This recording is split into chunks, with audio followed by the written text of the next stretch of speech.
जो सिरिंज का आविष्कार कब और लेकिन किसने किया आधुनिक था? सिरिंज का आविष्कार काउदास में ब्लेज पास्कल के दबाव के सिद्धांतों पर आधारित था। इसके बाद लॉर्ड्स बेजे में आयरिश डॉक्टर फ्रांसिस राइंड ने पहली बार एक खोखली सुई होलो नीडल वाली सिरिंज बनाई।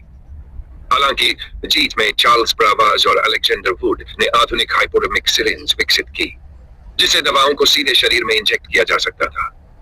ये वही सिरिंज है जो आज अस्पतालों और मेडिकल फील्ड में इस्तेमाल होती है। आप किस तरह की सिरिंज के बारे में पूछ रहे हैं? दवा इंजेक्शन वाली या किसी और उपयोग की?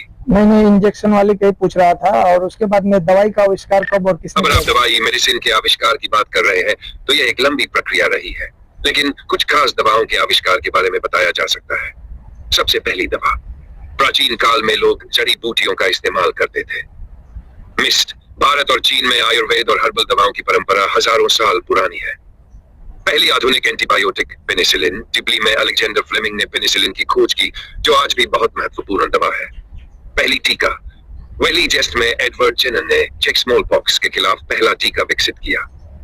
आप किसी खास दवा के आविष्कार के बारे में पूछ अच्छा, तो रहे ये हैं? टीका वाला जो सुई लगाया जाता है, जो छोटे बच्चों को टीका लगाया जाता है, इसका मतलब क्या होता है? जो क्यों छोटे लगाया जाता बच्चों को टीका वैक्सीन लगाया जाता है, उसका मुख्य उद्देश्य बच्चों को खतरनाक बीमारियों से बचाना होता है। जब बच्चे पैदा होते हैं तो उनकी रोग प्रतिरोधक क्षमता, इम्यून सिस्टम कमजोर होती है, जिससे वे आसानी से बीमार पड़ सकते हैं। टीके शरीर को बीमारियों से लड़ने के लिए तैयार करते हैं, ताकि भविष्य में वे संक्रमण से सुरक्षित रहें। टीकाकरण से बच्चों को पोलियो, टीबी, खसरा, हेपेटाइटिस, डिप्थीरिया, काली खांसी और अन्य खतरनाक बीमारियों से बचाया जाता है।